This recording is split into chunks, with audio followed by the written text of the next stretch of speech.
To turn a 19-year-old thug's life around, a man locks him in a basement for months on end. The thug is chained up like a dog, unable to break free no matter how furiously he struggles. If he obeys the discipline and instruction, the man lengthens his chain to give him more room to move around. If he doesn't, he gets a brutal beating. What the man does seems utterly extreme, but by the end of the story, you'll realize the truly extreme one is his frail, seemingly harmless wife. If you feel bad for this teen, wait till you hear what he did before he was locked up. At an age where he should have been in school or just starting out in the world, Tommy wasn't studying or working. All he did was fool around in nightclubs all day and wreak havoc everywhere he went. He urinated and defecated in public, stole, and bullied the vulnerable. There was no evil he wouldn't do. Calling him lawless is an understatement, because he thought he was the king of the world. Yet this hopeless, irredeemable kid would be targeted that night by a family that lived by strict, unbreakable rules. Shortly after Tommy was abducted, Jack interviewed a cleaner. His requirements for the role were extremely strict. No addictive bad habits, not even a single tattoo. It's important we hire someone without any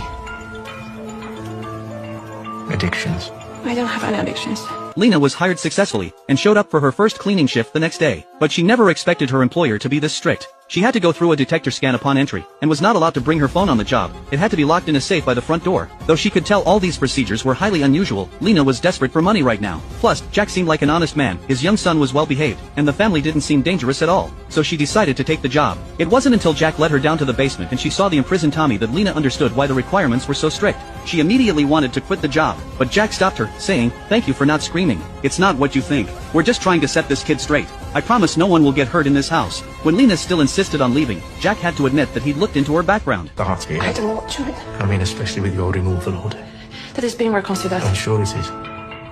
But with your past, it might not be so easy for the girls from Macedonia. The film never explicitly states what Lena has been through, but I did some research on Macedonia. Women there have extremely low social status, and harmful, discriminatory practices like child marriage and forced marriage are still prevalent. Jack told her he wouldn't judge her for her past, and that he believed she'd only done what she had to out of necessity. Maybe it was because she could barely find work elsewhere, or maybe it was Jack's respect for her that made Lena finally decide to keep the job. They agreed she would come to clean twice a week. Jack gave her a set of cleaning supplies, which also included pepper spray and a stun gun for self-defense. It wasn't long before Tommy noticed the new arrival, Lena, and begged her to help him escape. But Lena ignored his pleas completely, as if she hadn't heard a thing. No,